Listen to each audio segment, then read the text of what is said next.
이 청문회 된 토론회입니다. 어제 저녁에 첫 번째 TV 토론이 열렸죠.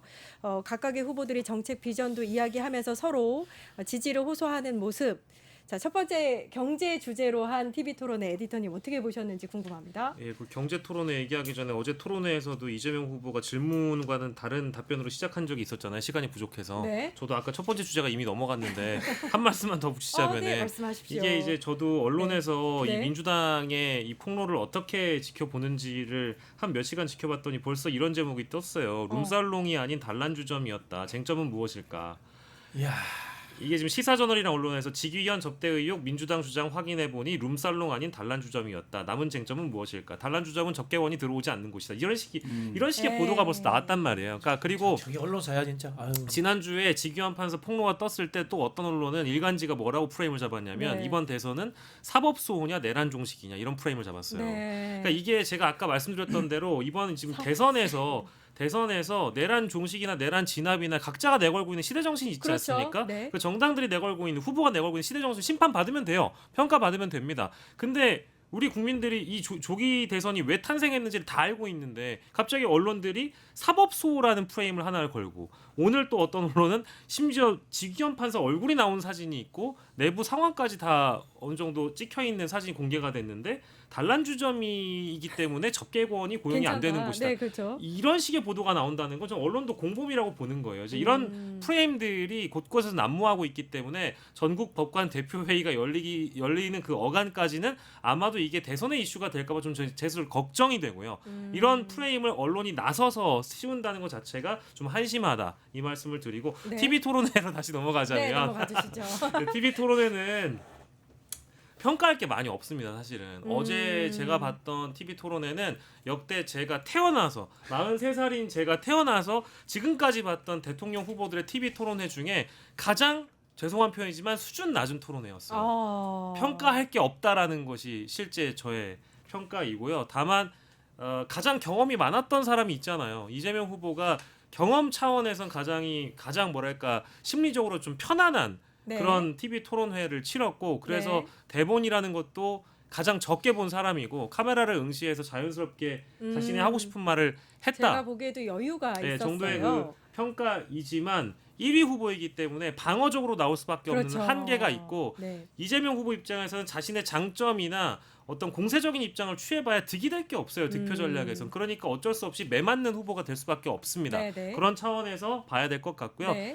김문수 후보는 자격 미달이다. 후보로서 너무 좀 뭐랄까 내용적으로도 그렇고 이게 과연 대통령 후보의 자격이 있는 분의 공약일까? 뭐 언변일까? 이런 좀 수준 미달이라는 생각이 좀 들었고요. 네. 이준석 후보의 경우에는 3위 후보이기 때문에 어쩔 수 없겠죠. 네. 그러니까 두 가지 전략이 있었다고 보는데 김문수 후보를 때려서 내가 2위 후보가 되느냐 보수의 지지표를 얻어오느냐 이제 그 대목이 있고 이재명 후보를 때려서 내가 김문수 후보보다 더 나은 선택지냐 이제 이것을 드러내는 전략인데 2번을 택했다고 봅니다. 근데 그 2번은 좋지 않은 전략이에요. 그렇죠. 왜냐하면 어제 보셨듯이 그 전략이라는 게 태도와 자세와 품격을 갖추고 그러니까요. 그 방식을 택했어야 되는데 참 아쉬웠다. 네. 이 얘기가 있었어요. 제2의 깐족이다. 에이 그 정도는 안 돼요. 그보다 더해요. 깐족이보다 더해요. 네. 마지막으로 이제 또 네. 기회가 없을까봐 빨리 얘기하면 권영국 후보는 그래도 그나마 이 4명의 후보 중에 기대하지 않았는데 두각을 드러낸 대통령 후보 중에 후보였다. 그래서 저는 그나마 볼만한 장면은 권영국, 이재명 두 사람의 토론은 대통령 후보들의 토론 다 왔다. 이 정도로 하겠습니다. 그 기자님 어떻게 보셨어요? 상당히 밋밋하게 진행이 됐고, 그러니까 예전 밋밋하게 진행될 거라고 생각을 했는데 이게 지금 사실 선거 자체가 구도에 압살되어 있는 선거기 때문에 이 구도 안에서 자기 포지션의 역할밖에 할 수가 없거든요. 그러니까 지금 말씀하신 대로 안정적 1위를 달리고 있는 이재명 후보 입장에서는 전체적인 뭐 포용, 그다음에 이제 중간 운동장을 넓게 쓰는 전략 이러다 보니까 굉장히 수비 중심적인 얘기로 이제 어떤 치열한 논쟁을 유발시키려고 하지 않았고, 네. 근데 그거를 끌어내려면 김문수 후보가 능력이 있어야 되는데 제가 볼 때 이분은 이 세 명이랑 대화에 어울리는 것도 좀 힘들어 보이더라고요. 그러니까 따로 떠 있어요. 악평을 하시네요. 네, 따로 떠 있어요. 그러니까 네. 표정 자체도 네. 어떤 얘기를 들으면 어떤 감정적인 표정이 나와야 되는데, 네. 그러니까 예를 들면 순간순간 반응하는 표정이 나와야 네, 되는데 네, 네. 그런 표정 자체가 없어요. 그러니까 유권자가 보기에는 지금 화면으로 나가고 있는데 저런 표정을 지었다. 그러니까 완전히 밋밋한 표정이에요. 그러니까 이게 사실 미디어 정치에서는 굉장히 적합하지 않은 캐릭터인데 어제 이제 그 모습이 다 노출이 된 것 같고 이준석 후보 같은 경우에는 저도 이제 이준석 후보를 취재해봤지만 그렇게 네. 할 거라고 생각했어요. 그래서 그 구글 트렌드를 보니까 토론 시간 내에 검색량으로는 제일 많더라고요. 그러니까 이준석 후보가 네. 본인의 전략이 관심을 받고 어그로를 끄는 전략이었다라고 하면 상당 부분 성공했다. 성공은 한 거죠. 오. 근데 여기서 지금 이제 에디터님이랑 같은 의견인데 뒤로 갈수록 누구의 언급량이 많아지냐면 권영국 후보의 언급량이 많아져요. 왜냐하면 이 세 명에 비해서 권영국 후보는 인지도가 굉장히 떨어지지 않습니까? 그쵸. 근데 그 얘기는 뭐냐? 권영국 후보가 토론에서 상당한 한 선전을 했다. 이거를 좀 반증하는 내용이 아닌가. 그래서 뭐 일각에서는 왜 진보 후보가 있어야 되는지가 토론회를 통해서 좀 설명이 됐다. 이런 평가가 있을 정도로 어제 전체적으로 보면 이 권영국 후보의 선전이 제일 돋보였다. 두 이렇게 분 보여집니다. 모두 다 민주노동당의 권영국 후보에 대한 평을 높게 사시는데 저는 어제 토론회 볼 때 이준석 후보의 얼굴이 계속 빨갛게 상기되어 있어서 저분 왜 이렇게 화가 나 있으시지 이런 생각이 들었어요. 어떻게 보셨어요? 뭐 아파서 약 먹었다고 하더라고요. 그러니까. 염증약 네, 먹어요. 염증약 네, 먹었다고 네. 말씀하셨는데 근데 뭐 권영국 후보가 잘하는 게 아니라요. 네. 집권 못할 것 같은 진보적 후보나 우파적 후보는 내지를 수 있습니다. 저도 그 정도 할 수 네네네. 있습니다. 그쵸. 그거 다 원론에 나오는 그쵸. 이야기입니다. 다만 프로세싱이 없는 게 늘 흔히 이야기하면 이제 라벨링 진보다라는 평가를 하는데 사실 저 이야기는 30년 전에 백기환 후보도 했었고요. 20년 전에 권영길 후보도 했던 이야기입니다. 네네네. 다만 그만큼 실천되지 못했다는 거죠. 그런 부분들에 대해서는 전 진보 진영에도 따끔하게 말씀을 드리고 싶고요. 이건 제 평가가 아니고 그 우리 매불소 최욱 씨 평가인데 네. 재밌어서 제가 옮겨드릴게요. 네. 이재명 무난, 김문수 무지, 네. 이준석 무례, 네. 권영국 무적 이렇게 이제 평가를 했더라고요. 이거 아주 좋은 라인까지. 평가다라는 훌륭하네요. 생각이 들었고요. 네네. 저는 여기서 꼭 집어서 이준석 후보 같은 사람은 인격과 태도에서 대선 후보가 아직 자질 미달이다 그러니까요. 이런 생각이 들었습니다. 네. 예를 들어 볼게요. 네. 이재명 후보의 호텔 경제론을 이야기합니다. 네, 이른바 네, 네. 이제 승수 효과인데 네. 승수 효과를 여기에 비판하려면 이게 이제 케인즈언적 사고잖아요. 네. 이 케인즈언적 사고가 요즘 시대에는 뒤떨어진 이야기다. 그러면 차라리 기업의 성장 동력을 위해서 기업에 특혜를 준다거나 기업 중심의 성장을 갖고 와야 된다. 네. 낙수 효과로 간다. 이렇게 비판해야 되거든요. 네네. 이준석 어떻게 하냐면 이걸 가지고 그러면 단체장이 버카로 사가지고 뭐 초밥 사고 뭐 사고 하면 되겠습니까? 뭐 이런 식으로 이야기를 합니다. 타인을 조롱하기 위해서 그러니까요. 팩트를 활용하는 거예요. 또 이야기해 볼게요. 이재명 후보가 AI 해상풍력 이야기합니다. 네. 무슨 이야기를 하면 AI 해상풍력 기계들이 전부 다 중국산이다. 친중하려고 그거 하려고 하는 거 아니냐라고 또 왜곡을 합니다. 이게 이준석의 수준이에요. 결국은 대통령이라든가 지도자라는 것은 담론으로서 경제 담론 또는 AI를 발전시켜서 네. 이걸 가지고 우리가 일자리를 어떻게 만들겠다 이렇게 해야 되는데 이 사람은 악의적인 친중 프레임, 악의적인 법화 조롱하기 위해서 정치를 써먹는 거예요. 네. 이게 이준석의 수준이에요. 저는 이런 인격과 태도를 갖춘 사람이 대선 주자까지 왔다는 것 자체가 한국 정치에 아주 정말 네.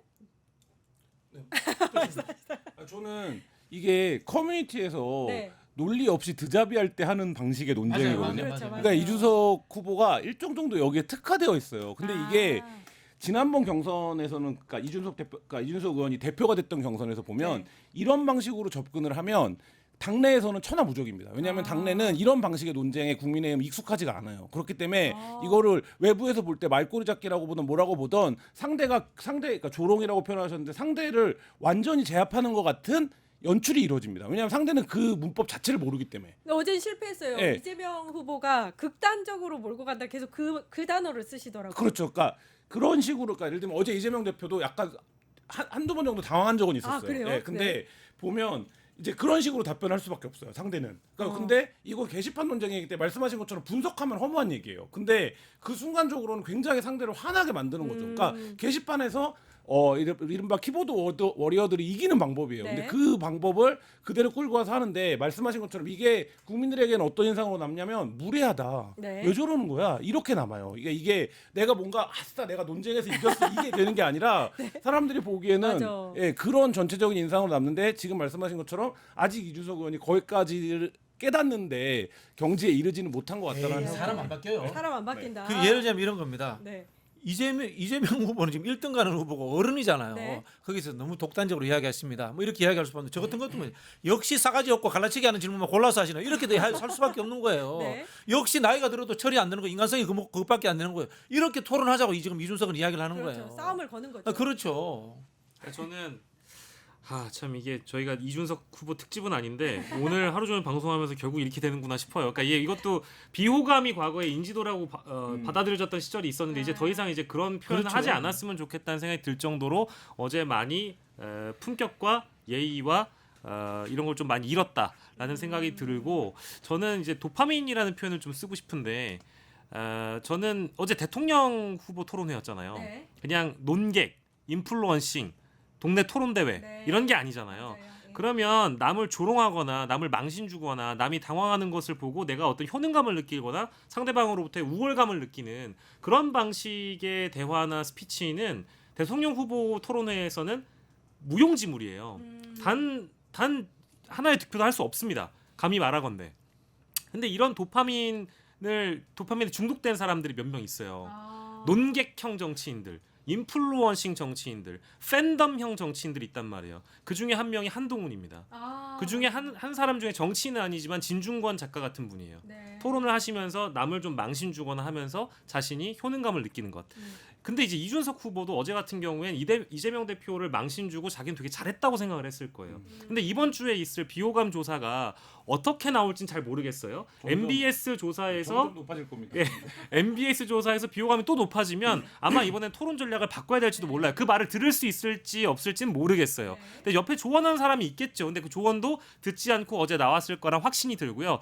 두 번째는 코끼리는 생각하지만 항상 얘기하잖아요. 근데 어제 마무리 발언을 보면 상계동 얘기를 또 꺼낸단 말이에요. 그렇죠. 상계동에서 두 사람이 만나서 누군가 탄생했는데 네. 바로 그 사람이 나며 나처럼 될 수 있는 국민들이 많이 있는 당신의 아들과 딸이 나처럼 될 수 있다. 이제 이런 식의 마무리 발언이 있었어요. 네. 근데 상계동 생각하면 뭐 떠오르십니까? 지금 지역구가 동탄이잖아요. 네. 제가 유권자로 봤을 때는 자신이 되기 어려운 지역을 버리고 될 만한 지역을 택한 정치인으로 보여요. 상계동에서 노무현 정신을 발휘한 도전이 아니라 될 만한 지역에 가서 동탄에서 당선이 된 건 사실이잖아요. 상계동을 언급하면 지역구를 버린 정치인이라는 생각이 들어요. 그렇네요. 그게 코끼리를 생각하지 말라는 생각이고 두 번째는 아까 호텔 경쟁 말씀하셨잖아요. 네. 저는 이준석 후보의 성상납 의혹권에 대해서 과히 이 시간에 발언하고 싶지 않아요. 근데 다만 호텔 경쟁 얘기를 너무 많이 하다 보니까 커뮤니티에선 다른 호텔이 떠오른 거예요. 그런 식으로 자신에게 마이너스가 되는 전략을 택했단 말이에요. 네. 그래서 이 두 가지만 오늘 언급하도록 하겠습니다. 전략적인 면에서 문제가 있었다라고 지적을 해주셨고 이것도 좀 짚었으면 좋겠습니다. 일단 어제 이재명 후보가 경제가 마이너스 성장 0% 성장이 된 데에 대해서 국민의힘 또는 윤석열 정권 주무장관으로서 책임을 느끼느냐라고 물었더니 김문수 후보가 이렇게 답했어요. 민주당이 뭐만 하려고 하면 다 반대했다. 어떻게 보셨어요, 에디터님? 참 이게 이제 다 반대했다라고 얘기하는 것은 사실관계에 맞지 않다고 보고요. 당연히 네. 이제 김문수 후보는 국민의힘 후보이기 때문에 이렇게 말할 수 있겠죠. 근데 듣는 국민은 여기 지금 질문에도 그렇게 써주셨습니다만 오히려 윤석열의 거부권을 떠올릴 것 같습니다. 이것 역시도 민주당의 반대보다는 윤석열의 거부권에 이번 조기 대선이 열리는 이유는 윤석열 때문이잖아요. 그렇죠. 그러니까 이 질문, 이 어떤 항변 자체가 유권자에게 그리 좋은 소구가 될 거는 없을 거라고 보고요. 김문수 후보의 아까 그 저희가 토론 자세나 이런 토론에 임하는 태도를 저희가 봤듯이 좀 뭐랄까 뜬금없는 그런 반응들이 많았다라고 보거든요. 네네. 뭐 실제로 김문수 후보가 반응을 보이거나 네. 어떠한 질문에 반응을 보이거나 역공을 하려고 들거나 아니면 자신이 준비해온 질문을 소화하는 과정에서 그리 유권자에게는 뭐랄까 소구될 만한 포인트는 없었다고 봅니다. 뭘 하려면 전부 반대. 저 윤석열 아니에요? 그러니까요. 윤석열이 저도 다 딱 거부하고. 그 생각이 들었어요. 저기 이것도 뭐야. 코끼리라고 저는 봐요. 아니 그러니까 원래 야당은 발목 잡는 거예요. 네. 근데 민주당 발목을 못 잡았어요. 발목이 없어 이 정부가 윤석열 정부가 네. 뭘 하는 게 있어야 발목을 잡지. 네. 그거예요. 지금 우리 야당을 이제 한자로는 들야자 써서 하고 좀 영어로는 뭐 against party, opposition party 반대하는 당이에요. 네. 하는 게 있어야 반대하지. 윤석열이 다 반대했어요. 모든 것을 거부권을 써서. 저는 그 한때 이제 국민의힘이 그래도 대선 전국 단위 선거에서 전략을 잘 짠다라는 평가를 받았던 적도 있었는데 네. 어제 보면 아무런 준비가 없다라는 게 그러니까. 느껴지는 게 그러니까 뻔한 얘기들이 질문이 나올 거 아닙니까? 그러면 이제 그거에 대해서 적절하고 효율적인 이제 말하자면 맥을 짚는 전략들이 필요한데 김문수 어제 후보가 계속 한 얘기는 뭐의 반복입니까? 윤석열 정부 내내 했던 얘기의 반복이에요. 네. 근데 이거를 청산하자라고 하는 선거를 지금 하고 있는 거 아닙니까? 네. 근데 이 얘기를 하고 그러니까 고장난 시계 같은 대답을 하고 있다. 그러니까요. 뭐 이런데 이거를 지적을 해도 자기가 뭘 지적당하고 있는지를 사실 모르는 것 같은 태도로 일관을 해버리니까 야 이거는 전략이 뭐야 뭐 이런 생각이 들 정도로 네. 굉장히 좀 답답하고 그래서 이게 방송용어로 김문수가 얘기하기 시작하면 채널 돌아간다 이런 얘기를 제가 아는 어떤 PD가 하더라고요. 그러니까 그런 정도로 굉장히 재미가 없고 루즈했다. 재미가 없고 답답했다 이렇게 말씀을 네. 해주셨고 마지막으로 짧게 요거는 좀 짚고 가고 싶은데 커피원과 120원 이 발언이 역시나 토론회에 나왔는데 사실 이제 국민의힘 쪽에서 나오는 이 비판의 이 맥락이 원래 워딩에 대한 맥락과 완전 달라요. 잘못 짚었어요. 그죠? 네, 그러니까 이 커피 원가 120원의 맥락을 또 공부를 해야 되는데요. 경기도지사 시절에 남한산성에 있는 백운계곡에 그 철거를 하셨잖아요. 이제 네. 불법 영업을 하고 있는 이 상공인들 대상으로 해서 철거를 하고 나서 결국 이 닭죽을 끓여가지고 장사를 하는 것보다는 이 더운 날씨에 이렇게 땀을 흘리시는 것보다는 2019년 당시에 커피 원가가 120원이고 요즘에 이제 그런 젊은이들이 그런 커피집을 열어서 장사를 하게 되면 이윤 창출도 좋고 네. 이제 그런 취지의 발언이었죠. 그렇죠. 그런 발언 그런 적이 있었다고 이번 선거 운동 기간에 이재명 후보가 연단에서 연설을 하는 것이 또 국민의힘에게는 또 이게 어떤 형태로는 꽂혔나 봅니다. 그러니까 저는 이제 이 발언을 보고 나서 느낀 거는 뭔가를 꼬집어서 반드시 후보를 흠집내기 위한 하나의 전략이라고 봤어요. 그래서 이거를 심지어 이제 김용태 비대위원장은 쌍따옴표까지 애써 쓰셔가지고 제가 보기에는 사실상의 허위 사실이라고 봤는데 그거를 이미 이제 민주당은 또 고발을 했더라고요. 네. 그래서 이거는 사실 토론 주제로 후보를 흠집내기 위한 작업일 뿐이지 맥락을 들여다보면 사실 큰 문제가 될 건 없는데 이게 또 어떤 방식으로 보수 패널들에게는 소비가 되느냐. 네. 이재명 후보가 본인이 얘기하지 않았냐. 왜 닭죽 끓여가지고 장사하는 사람들의 그 노동력과 땀의 가치를 무시하느냐라고 얘기를 하시더라고요. 아이고. 그래서 진짜 무슨 말인지 잠깐 못 알아들었었어요. 근데 맥락을 들어보면 그 얘기가 아니거든요. 네. 꼼꼼하게 살펴보셨으면 좋겠습니다. 그 민주당을 대파 공격처럼 이거 커피 공격을 하겠다 이 얘기도 나왔는데 뭐 할 수 있다고 봐요. 근데 이제 지금 정도가 되면 국민의 입장에서는 뭐라도 해봐야 되니까 네. 이런 방식의 네거티브를 할 수 있다라고 보는데 네. 문제는 뭐냐면 실제로 많은 사람들이 커피가 국민의힘을 지지하는 그 세대는 더 그런데 커피가 뭐 원가가 얼마라고 하든 원가에 비해서 지나치게 비싸다라고 생각해. 이걸 대표하는 말이 뭡니까? 야 7,000원짜리 밥 먹고 5,000원짜리 커피 먹어 이런 얘기를 하잖아요. 그러니까 네. 이 대중적 정서가 있어요. 근데 그렇기 때문에 이 대파 875는 당시에 대파 파동이 났던 상황에서 벌어졌던 일이기 때문에 굉장히 국민적으로 민감하게 반응을 했는데 이 발언은 맥락을 또 다 이해해야 되고 하기 때문에 국민의힘 입장에서는 네거티브한 소재로 네거티브 공격을 하는 소재로 쓸 수 있겠지만 효과가 어느 정도일지는 좀 뭐 제한적일 거다 이런 생각 듭니다. 근데 너무 비겁해요. 이게 이게 뭐 앞뒤 말을 다 들어야 되는데. 대한민국 저기 싸구려 언론들이 하는 거 제일 좋아하는 것 아니겠습니까? 근데 이게 네. 퍼지면 퍼질수록 내용들이 드러날 거라고. 어제 김문수 후보가 질문해 주는 바람에 이재명 후보가 오히려 이제 반론의 기회를 잡았는데요. 이거 해석해 보면요, 오히려 이재명 후보는 친닭죽이 아니라 친커피야. 그렇지 않습니까? 커피 장사 많이 하라 이런 뜻이지 않습니까? 네. 부가가치 높은. 네, 네. 네, 그런 식의 접근인데. 그걸 아주 잘하신 것 같아요. 제가 봤을 때는 앞으로 이제 지자체장들의 모범이 아닐까 이런 생각이 듭니다. 이게 그리고 네거티브로 효과가 있겠다고 판단을 했으면 이준석이 먼저 물었을 겁니다. 근데 네, 어제 이준석 안 이준석 물었어. 후보는 이 얘기를 하지 않았다. 그러니까 이제 이거는 뚜껑을 열어보면 이런 논란이 있을 때 언론이 후속 취재를 하잖아요. 네. 아니면 지나간 일을 다시 끄집어내기도 하는데 지나간 일을 보면 아까 얘기했던 그 백운계곡 그러니까. 백운계곡에 있는 상인들이 처음에는 굉장히 항의도 많이 하고 어쨌든 불도저처럼 밀고 지나갔잖아요. 뭐 불도저라는 표현이 적절하지 않을 수는 있습니다. 어쨌든 추진을 하겠다고 하니까 갈등도 있었지만 지자체장이 잘 나서서 설득하고 그 상인들과 관계가 실제 좋아져서 어떤 일까지 있었냐면 경기도지사의 도지사직을 두고 그때 공직선거법 위반 때문에 대법까지 갔을 때 무죄 탄원서를 올려주신 분들이 백운계곡 상인회예요. 맞아요. 그러니까 그 이제 후일담이 또 나오기 시작하면서 네. 커피 120원이 문제라면서 근데 과거에 돌아보니까 백운계곡 상인들이 이재명 지지까지 했네. 네. 뭐가 문제야가 되는 거예요. 결과적으로 그렇게 돌아가는 겁니다. 알겠습니다. 자, 주제 세 번째로 넘어가겠습니다. 벌써 넘어가나요? 네, 넘어가겠습니다. 더 얘기하고 싶은데 세 번째도 재밌는 주제가 있어요. 빅텐트 먼저 쳤다입니다. 빅텐트 하면 국민의힘에서 계속 나왔던 워딩인데 국민의힘이 아니라 민주당이 빅텐트를 치고 있습니다. 일단 영상 하나 볼 텐데요. 국민의힘을 탈당한 김상옥 의원이 오늘 민주당에 입당했습니다. 영상 같이 보시죠. 네, 윤여준 박찬대 상임총괄선대위원장께서 꽃다발을 전달하시겠습니다. 네, 환영합니다. 네. 네, 이제 한 식구가 되었으니까 선거운동 기간 동안 열심히 뛰어달라는 의미로 박찬대 직무대행께서 선거운동복과 사무원 표차를 전달하시겠습니다. 예, 잘 어울리시네요.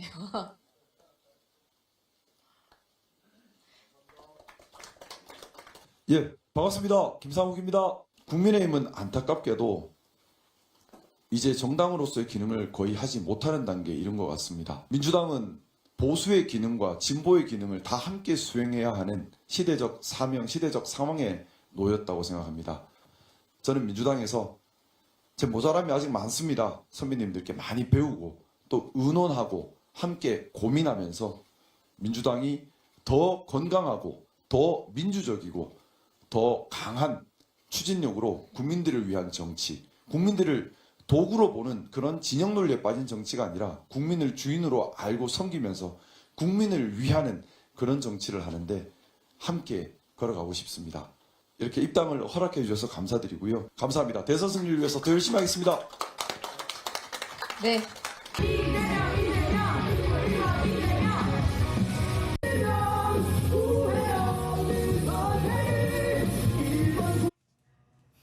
인상이 확 달라지셨어요.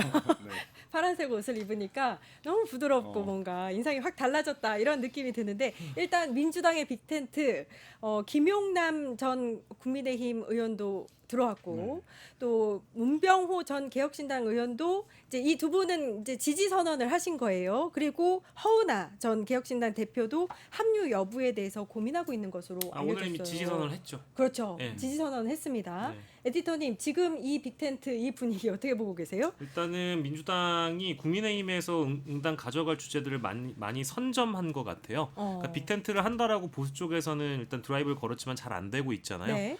잘 안 되는 수준이 아니라 아예 모이지 못하고 있잖아요. 근데 민주당이 오히려 중도 보수 정당을 이재명 후보가 선언한 이후에 굉장히 많은 보수 인사들이 민주당의 문을 두드리고 있다라는 점은 어디가 빅텐트인지를 새삼 깨닫게 하고요.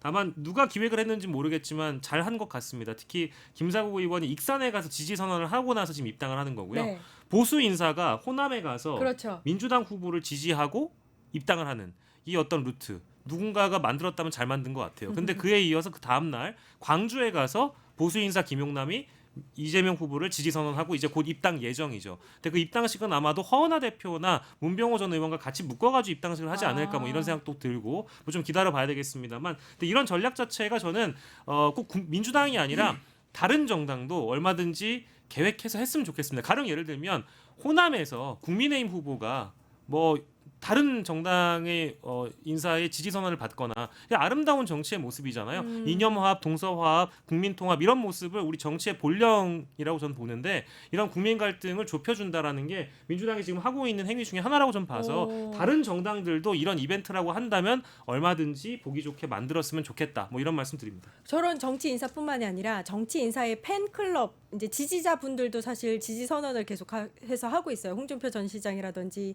박근혜 전 대통령이라든지. 굉장히 혼란.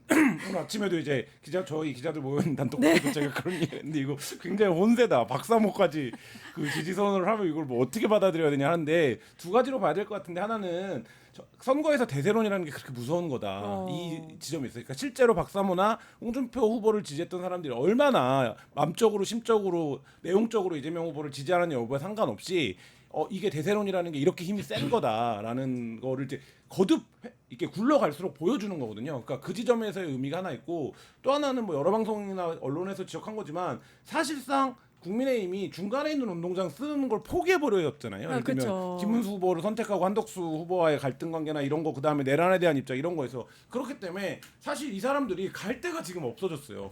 그러니까 이거는 이재명 후보가 보수를 선언해서 실용을 선언해서의 문제가 아니라 원래 그 자리에 있던 사람들이 보니까 국민의힘 저쪽으로 멀리 너무 가버렸고 여기까지 밀어 닥쳐 온 거죠. 그러니까 뭐 이런 차원이 지금 겹쳐져 있다 이런 생각이 듭니다. 국민의힘에는 김계리가 입당한다 만다 네. 이런 그러니까요. 얘기가 있으니까. 그러니까 지금 아까 뭐 호남에서 아름다운 그림 연출해줬으면 좋겠다고 네. 하셨는데 지금 손잡을 때가 우리 공화당밖에 안 남았어요.